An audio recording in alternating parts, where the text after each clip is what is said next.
Hey, everybody. Welcome back to the Healthy, Wealthy, and Smart podcast. I am your host, Karen Litzy, owner of Karen Litzy Physical Therapy, located in New York City. And today we are going to be talking about how to add different revenue streams to your physical therapy practice.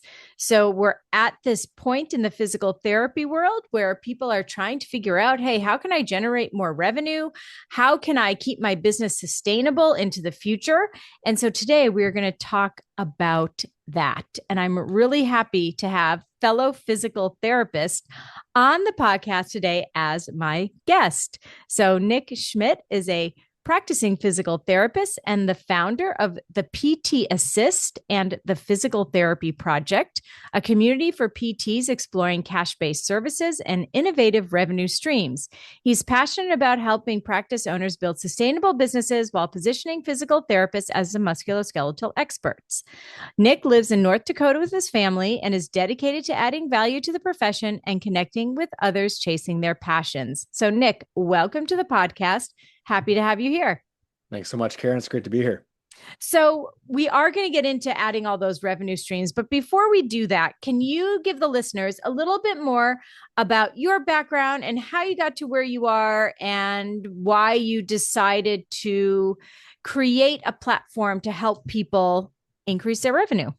Right. Yeah, that sounds great. So, yeah, I'm from Minnesota originally, and I went to school actually pre-pharmacy. I've got a grandpa and a couple uncles who started that way, and that just seemed like healthcare, and that was just the way to go, right? Um, Found out that anatomy and biology are much more up my alley, and chemistry is definitely not. So, yeah, I kind of made a pivot. And yeah, that got me to PT school down in Omaha, Nebraska, at the University of Nebraska Medical Center down there, which is great. I have family, my parents and my brothers down there right now. And yeah, the more I've gotten into the profession, I've just had kind of a passion for connecting with physical therapists who just seem fired up about what they're doing in the world, right? Um, and even, I mean, further than that, just people who are fired up are just obviously more fun to talk to because you can just tell like the way they talk about something. Um, and so, yeah, I just kind of started my actually first exposure, not to plug anything too crazy, but Jeff Moore with ICE came to our school, and he gave a little presentation on direct to employer contracting. And that was kind of my first glimpse into like, oh, there's so many different ways to treat, right? You can just get so creative with what you're doing and how you're bringing your service and adding value to the world. So that was my first kind of exposure, and Jeff's energy was just like, yeah, it was emphatic. It was awesome. It was very contagious. And so from there, yeah, kind of fast forward, getting into graduating PT school and kind of getting into the practice world. Obviously, those first few years, you're just figuring out how you're going to treat and kind of what that looks like. Um, but then after I felt like I had some breathing room, I started to think, just kind of see where the profession was going. Um, I started to kind of see more and more cash pay models, and I was curious what people were doing in that world. Um, and then, yeah, that just kind of led me to do more and more research into what's out there, what people are doing. And long story short, I saw a gap in the retail space that I felt like I could fill. And there was definitely a transition there.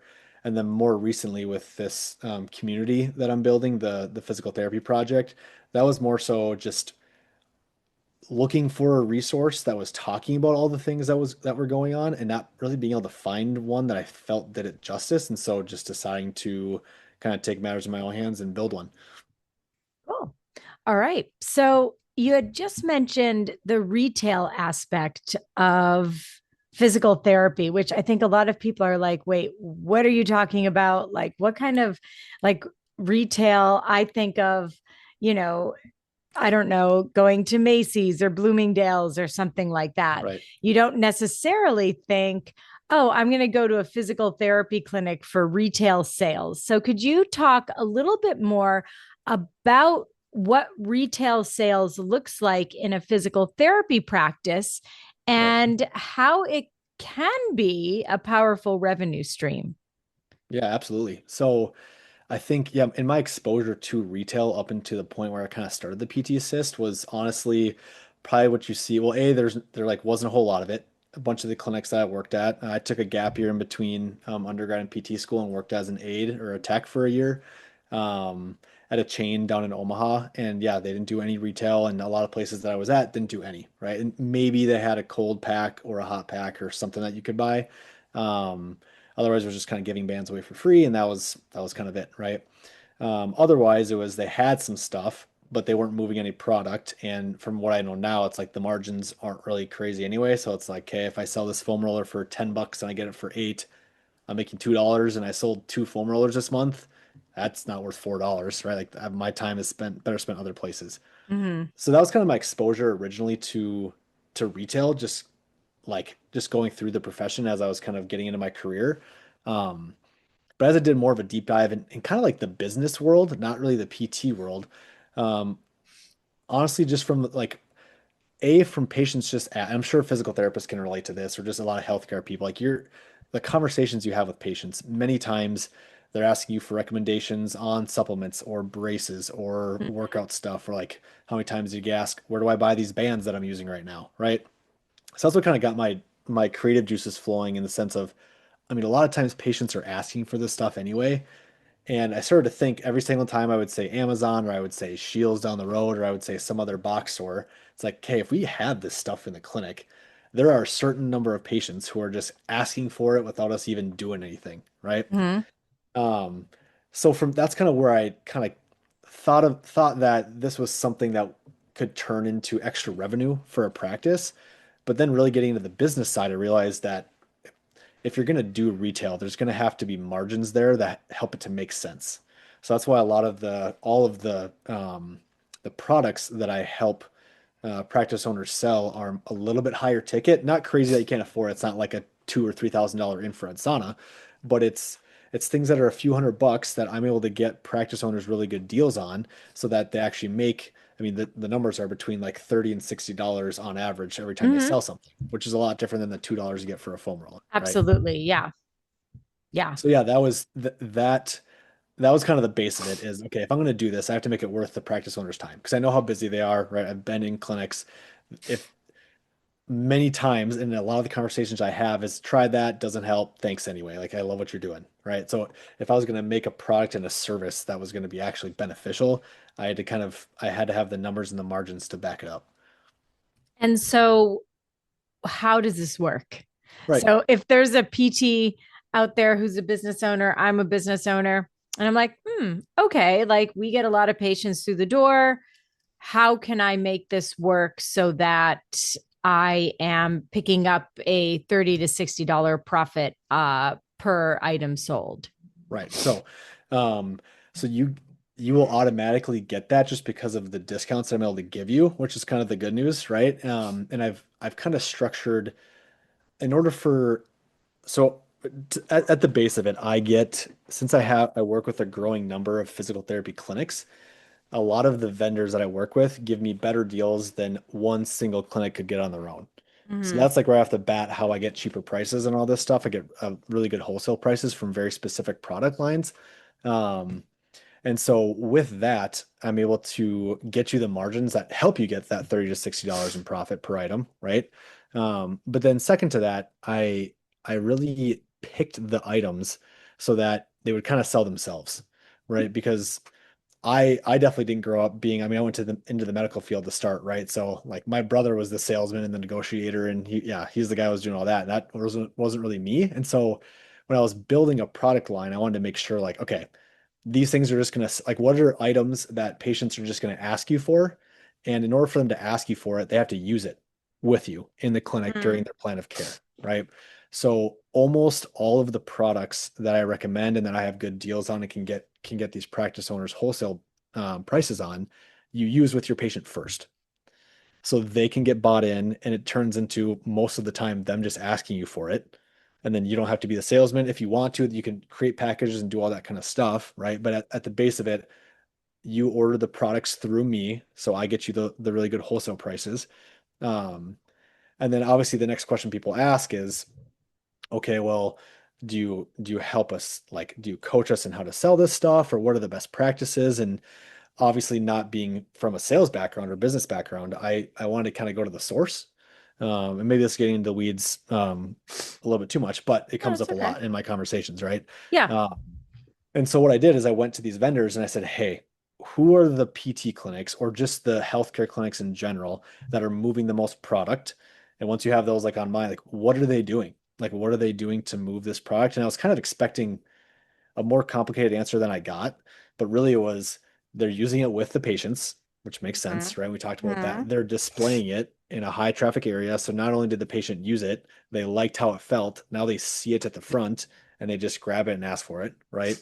Um, and then some of them are actually incentivizing their practice or their staff therapists, like giving them some sort of commission based on the products that they sell. Every clinic does it differently, obviously, but those are kind of the heavy hitters just to kind of get buy-in, and not feel like you're trying to push a ton of product, but really just trying to help your patient and making some Mm-hmm. extra cash as well. Yeah, that makes sense. And what is from a numbers standpoint, because we want this to be worth it, right? So if you're going to have all this product on hand, have all this back stock or this stock of product, want to make sure it's worth it. So in your experience, on average, what is, let's say you have a small practice, maybe 5 therapists or less in your practice. Right. Is it worth it in such a small practice, or does it have to be these like larger practice, multiple locations, hundreds of therapists? Yeah, no, I work with everything in between. Um, Anywhere from 3+ clinics all the way down to, yeah, like a mobile concierge clinic Mm-hmm. owner, right? Mm-hmm. Um, and so on that note, um, it really depends on how much a practice owner, like to your point, how much inventory they want to buy. Um, but also the amount of products that they want to make available to their patients, right? If they just really like Incrediwear is one of the Mm-hmm. products. They're great. I use them myself with patients, with all my family members. They're active recovery sleeves. If some I have some practices that's all they want. They just want Incrediwear. They love the sleeves. They've used them before. Just give me those.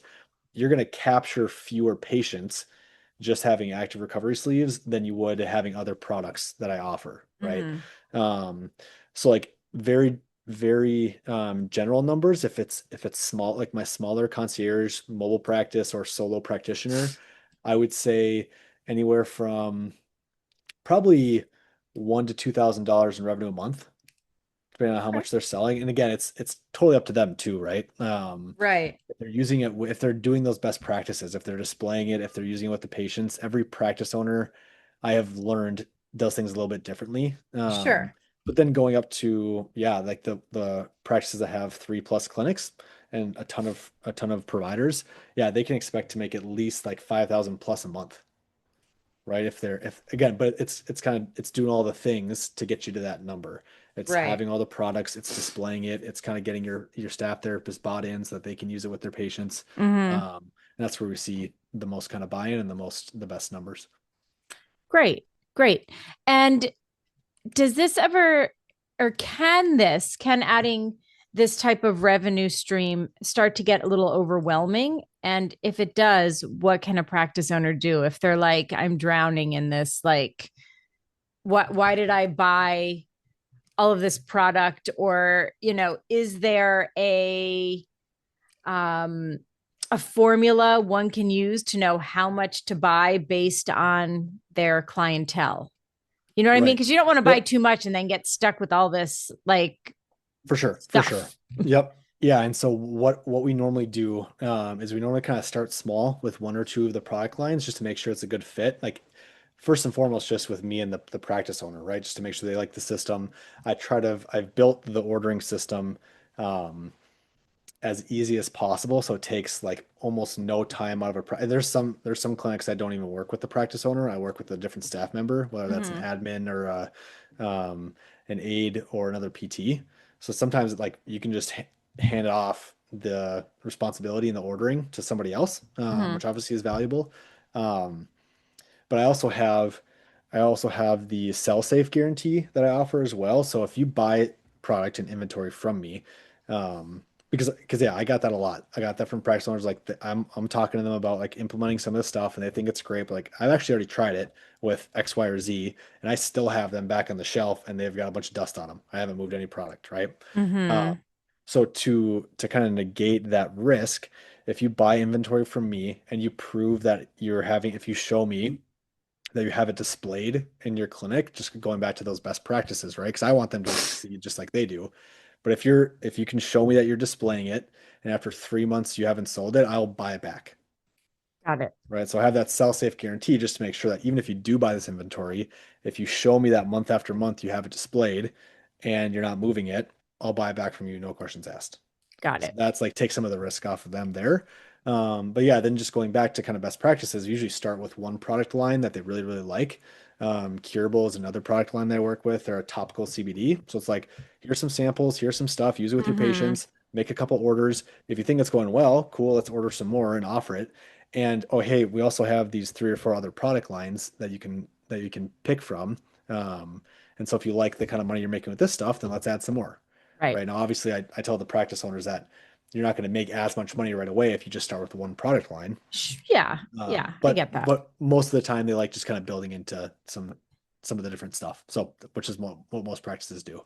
That makes sense. And Right. now just let's out of fairness for Right. people listening, if they're like, well, can I just do this on my own, right? Right. Instead of going through PT Assist, is can they be like, well, can I just do this on my own? Right. Right. Yeah. Very fair question. Um, the short answer would be I get better prices than they probably can. Mm-hmm. Everything is in one spot, which is not like a lot of like if you want multiple different product lines, everything is in one spot for like just going through me. Um, and what was my I had another thing. The oh sorry, I lost it. No, it's What was I okay. gonna say? Yeah. We had all in one place, and then we had prices. Oh yeah, that's right. Um, a lot of this stuff is actually not on Amazon, right? Either. So a lot of business I talk to like, oh, well, I have an Amazon business account. Can I just get it through there? Yeah, And exactly. a lot of this stuff isn't Exactly. on there. Um, like for example, the curable, the topical CBD, um, the strength that you're able to order has to be through a healthcare provider. So you can't like someone can't go and get that on Amazon. Now, a practice owner could reach out to them and see if they're able to get good enough prices from them. But Mm-hmm. again, everything is in just one place. The prices are Right. probably, if not definitely better than they can get. And I try to streamline the experience so that it actually like saves them time rather than Right. taking more time. Right. Yeah. Right. So it's like you could do it on your own, but you're going to have to put in a little more effort. And yeah, and your ROI isn't going to be as good. It's like a great Uh-huh. example is that like you can make many people, some people have a like an Amazon affiliate account, Yes. Yeah. right? Right. Yeah. The margins are terrible. It's like 1 to 3% on average that you make per sale, So you right? really have to. So the people who are like really doing well on Amazon are those people like influencers on Right, Instagram who have right. like a million followers. Yes. And they have like hundreds and hundreds of people buying their stuff. Yeah, yeah, yeah. Right. So like, I mean, just for example, if you sell, yeah, like if you sell something that's $100 on there, you get $1 or Mm, $2 or $3, right? But if you yeah. sell something that I have for $100, you're going to get like 30 to 50. So it's like apples to oranges in that sense. Like you're just Right. like the margin is so much better. So Right. it's worth your time to go through me because it doesn't add that much more time than having your own Amazon account. Yeah, Yeah. Okay, that makes sense. I just wanted to kind of ask that question because I'm sure people might be thinking, well, can I just do this? Like, for sure. what do I need this guy for? Right, right. Like, can I just do this on my own? I can set up an affiliate, I can get a link, I can, Right. but that stuff definitely does take time. Yes. Takes time and effort. Okay. So how is this sustainable? Right? How can people make this a sustainable way of adding revenue versus like, oh, it went really well for a couple months and then crickets? Right. Right. Yeah, I would say the practices that have the most success are the ones that integrate it into the systems in their practice. Right. So another good example is Thermotex is another one of the products. They're an infrared heating pad. there are some clinics that they offer that service. Like a patient can go sit on that infrared pad for 15 to 20 minutes before or after their appointment. So if you just know, if you educate your staff that, hey, this is a free thing. If people, and some people love, like I have some chronic pain patients that I work with that absolutely Mm-hmm. love their heating pads. They take them everywhere. Mm. It's just it's different than a normal just topical heating pad, right? It gets deeper, which is why the infrared is so important. And like if you build it into the systems, then some patients are gonna be like, yeah, I mean, I'm here, let's just try it out. Or you just say, hey, this will make you feel better, try it out. And then that just drives sales, right? Got Another it. great example is Curable has a sample pump, like a sampler pump. So you can put it right in the clinic space, right in the treatment rooms or wherever you treat patients. And so your Mm-hmm. staff therapist or yourself just see this sample pumper on there. Anytime that you feel like a patient is appropriate for it, you say, "Hey, do you just want to try this topical CBD? It's just an analgesic with the CBD properties." And yep, let's sure, like why not, right? And then they end Right. up loving it, and then they see that it's displayed on the front. So I mean, honestly, it's as easy as making sure that the display is properly stocked, so the Mm-hmm. patients actually see it, and then just implementing these things into the systems of your business so Mm-hmm. that it just sells itself without even thinking about it. All right, if you Right. have a sample pumper in every single room, if you have TRX straps in the gym, if you have this Thermotex heating pad that's available for every patient that walks in the door for free, it just Mm-hmm. leads to sales without you having to do anything. And what if you are, because you had mentioned before, and this is what I do, if you are a home based physical therapist, so you're a Right, concierge practice, obviously you're not running around with like a display case. right, right. And if you are, more power to you. Yeah, yeah, yeah. I know I certainly am not. Right. So, do you suggest having like a flyer or some sort of something you can leave with the patient? Or I can see, obviously if you're using like the Incrediwear or the CBD, you can just carry that with you and use it Right. with the patient and see what they need. And then suggest like, hey, I can come back with this next time I see you. Or do you take an extra one with you and say, here you go, I have it right here? What tends to work best? Yeah, I mean the other benefits, so even though the items are a little bit higher ticket, they're also small enough that like storage wise, it's not really like you can fit it in your car, right? I'd say Mm-hmm. if you have enough space for a shoebox, you've got enough space to store some Curable, some Incrediwear, and a massage gun if you want, right? So Uh-huh. Ekron is a massage gun company that I work with as well. Um, and the most success I've seen is just like you said, it's just having it on them and using it with the patients, right? Um, so they just whatever they carry with them when they do these different treatments, they just have this. They're using it with the patients that it's appropriate for, and then Mm-hmm. they're letting if they seem to be getting a good response from their patient, they just let them know, hey, and if the practice owners have any questions about the products, I'm happy to answer them, right? So they're Mm-hmm. informed enough, but they're pretty straightforward. So if the patient has a good response, the practice owner or whoever or the PT just says, "Yep, I have this stuff if you want to buy it." It doesn't have to be any more complicated than that. Mm-hmm. Yeah, I've some practice owners have a flyer that they just laminate or they just have if like they're curious about other products, if the patient Mm-hmm. is. Um, but for the most part, it's just the exposure that the patient gets, and then they just have enough on hand in their car or wherever they're at. Or they just say, "Hey, next time I'll see you, let's just do it then." Right. Got it. Okay. So aside from the retail space, are there other ways that you've seen practice owners, whether it be in your community or online or physical community, of any other types of revenue streams that people have been able to successfully add to their practice?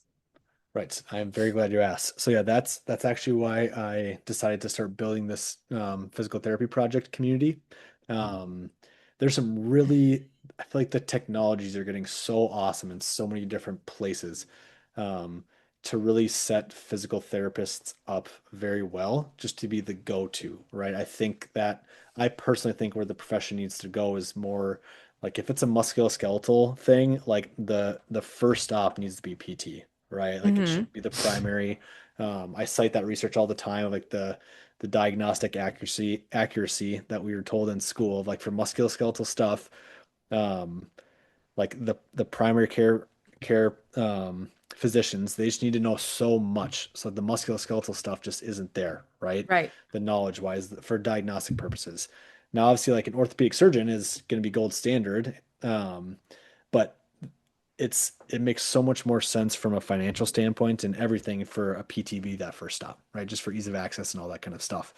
So that being said, I also have a very personal, a great personal interest in just natural modalities that people can use just to make life better, right? Right. Whether that's saunas or supplementing, or I mean, obviously there's lasers and shockwave and all this stuff. So that just got me very, very interested in general, just what the profession is doing. But I found myself trying to do that research on what the profession was doing and how to implement it and what was going on. And I couldn't find it. I couldn't find that one-stop shop to see what's out there, what fits my practice or my interests, and then how to implement it. Right? Mm-hmm. Like there wasn't one place I could go to for that. So I said I I felt like I had the interest and the passion and the skills to make that. So that's why I created the physical therapy project. It's based off of the school community. Mm-hmm. Um, and it really, I mean, it's really just my journey to learn as much as I possibly can about all these different modalities. And not to get too far in the weeds, but I figured I broke it up into, is a physical therapist needed and is extra training needed? I feel like those are the two big hitters Mm-hmm. for a practice owner. If they're thinking about implementing something new, it's like, okay, does this take me? Like, do I need to do this or do I need to train my staff? Um, and do my providers, if they're going to also do it, do they need extra certifications or training? Mm-hmm. So I broke it up into PT is needed or not, training is needed or not. So some examples like a sauna doesn't require a PT and doesn't require extra training. There's some stuff you should know, but nothing extensive, right? Mm-hmm. Dry needling requires an extra certification and a provider, Mm-hmm. right? Both very, very great tools for a practice, but it just kind of depends on what fits. Um, and then there's things like the shockwave and the laser. Mm-hmm. And there's tech art therapy and there's PEMF and there's all sorts of that kind of stuff, right? Yeah. Um, some of that can be done initially to start the plan of care provider, but then you can train another aide or tech or front desk or else on your staff to do the treatment, right? Um, and then there's the health and wellness more services, right? So whether that's like a Pilates studio or group Mm-hmm. wellness classes or that. So yeah, I mean, there's a ton out there, which is a great thing. It's obviously a challenging thing for me to try to make this community have all those resources. So it's going to slowly build over time. Um, but the idea behind the community is to it's a community. So join this community if you're interested in connecting with other PTs who are interested in doing that, right? Mm-hmm. Which is just great. Like we already have some like really heavy hitters in this. Some companies that are on the Inc. 5000 list. There's some cool PTs doing a lot of cool stuff. I Yeah. also just did a Q&A session with one of the members. He does consulting for dry needling. So Mm-hmm. he helps, and that's like probably the biggest one I've seen, the most consistent, right? Is a ton of practices are doing dry needling. I feel like if Yeah. you're not, you're missing out Unless on, unless you live in New York. right, right. So that's what we talked about is every state is just so different Yeah. still with a lot of this stuff. But yeah, so it's having the technology, but then also it's like it does turn right back into like what's the best business practices for getting Mm-hmm. this? Like how do you present it to patients and how do you actually like build a business model off of this for Right. sure. Right. Yeah. And I know that in New York, there are definitely a lot of practices that are using wellness as revenue streams, that are Right. using shockwave and are using laser. Like I said, we can't do dry needling here in New York, but there are Right. definitely a lot of folks here who are using those modalities on a cash basis. Right. Um, for some, it works out, and for others, they're like, I spent so much money on this darn laser, and I'm not Right. really seeing the return on investment. So Right.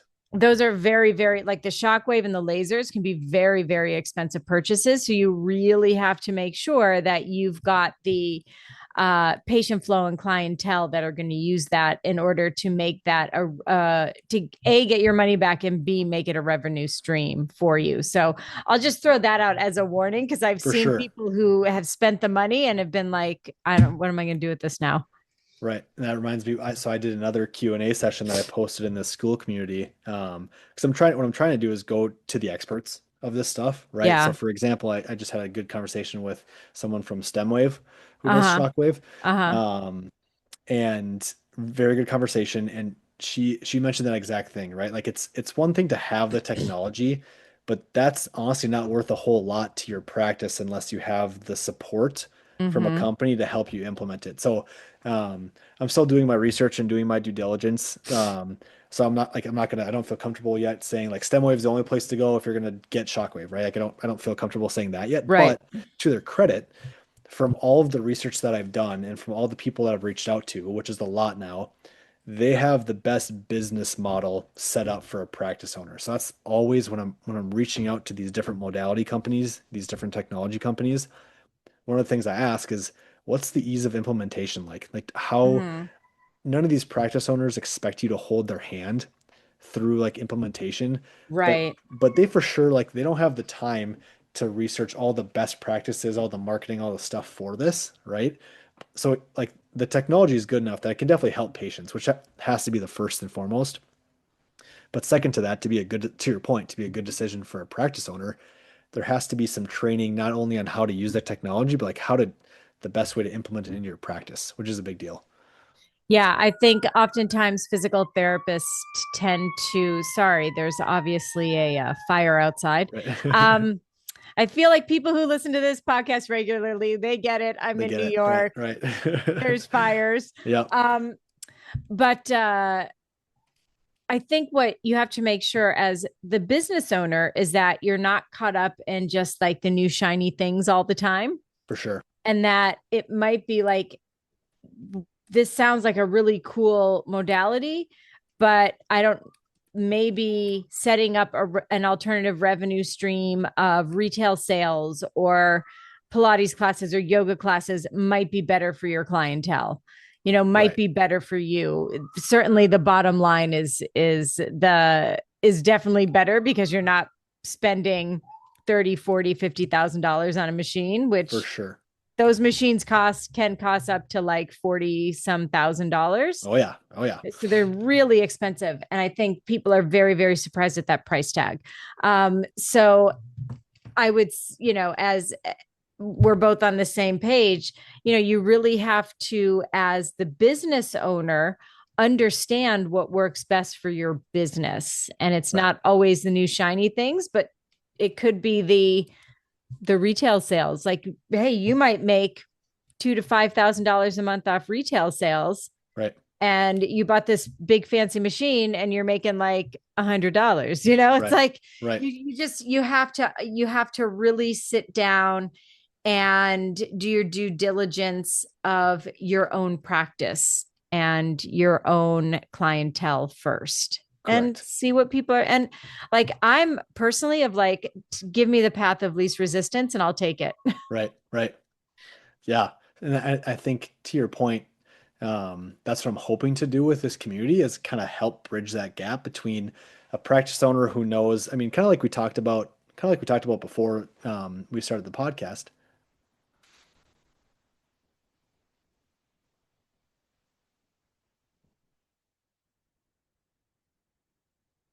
Just making sure it's not my building. Oh yeah, that would be, Sorry.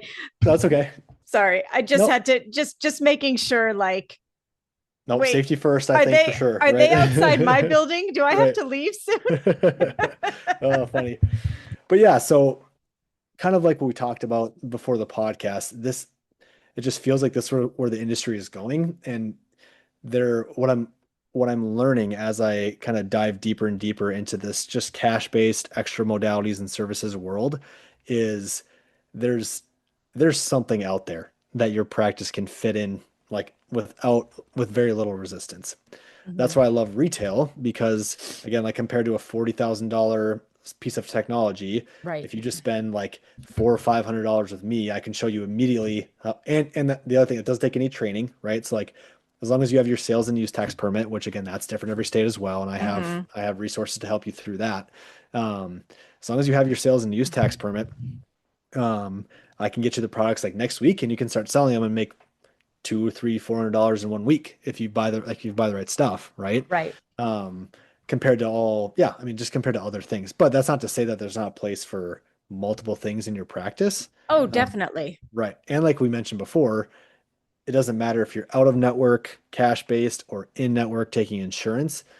Almost all of these things you can bleed into your practice pretty seamlessly if you have the right resources. Perfect. And I was just going to ask as we wrap things up, what would you like the listeners to take away? I think that was pretty good, Right. what you just said. Is there anything else from the conversation that you want people to take away? Yeah, honestly, I think it's just I'm going to go back to just kind of my passion is just connecting with other providers who have found their passions. That's been probably the coolest thing for me. Um, the more and more I reach out to physical therapists specifically, just to kind of see what they're up to, how they're growing their practice. Um, Personally, I love golf, so anytime I see a golf PT who's just killing it in their space, I just like, let's be friends. Um, but as I hope to continue to grow this community, the physical therapy project, I've loved the collaboration. There's so many practice owners who have again heard of all these things. Mhm. Um, but just being able to talk with another practice owner who's doing it, right, and have Yeah. a resource to go um, to look into this stuff, I think is just invaluable. Um, so yeah, the community, there is a paywall to get in, but there's a free trial. So if you get in and you don't like it, you can get right back out. It doesn't matter. And I do a very, I'm very intentional adding 10, 20 times more value than whatever you need to pay to get past that paywall, right? To get into the community. And if there's any time you're not satisfied at all, I'll give you your money back. Like that's not why I'm doing it to create the community and help kind of promote all these things and promote the physical therapy profession. Obviously it takes a lot of work. Hmm. But yeah, there's so many awesome PTs and practice owners and providers that are doing such cool things for their patients and for their businesses. Um, I think I think that's just worth its weight in gold. Just to, if it's not my community that I'm building, just some sort of community out there or Hmm. network, just to talk to practice owners who are already implementing this stuff and have similar passions. Because that's just been where I've kind of made the most, um, yeah, just had the most fun growing it and have the best connections. Great. Yeah. And I'm always energized after speaking with other physical therapy practice owners, whether it be at a conference or I have a peer to peer group. I always come away with at least one new thing Right. and feeling a little less burnt out, a little more energized. So I Right. totally get it. Now, where can people find you if they want to find more information? Yeah, great. So I personally, I'm not a huge social media guy, so I just kind of stick to LinkedIn. Perfect. So all my information's on LinkedIn. Just Nick Schmidt, no D, one T in Schmidt. Yeah, I've got a link to the physical therapy project on that school community. Um, my website for the PT Assist is just theptassist.com. You can get a hold of me through there.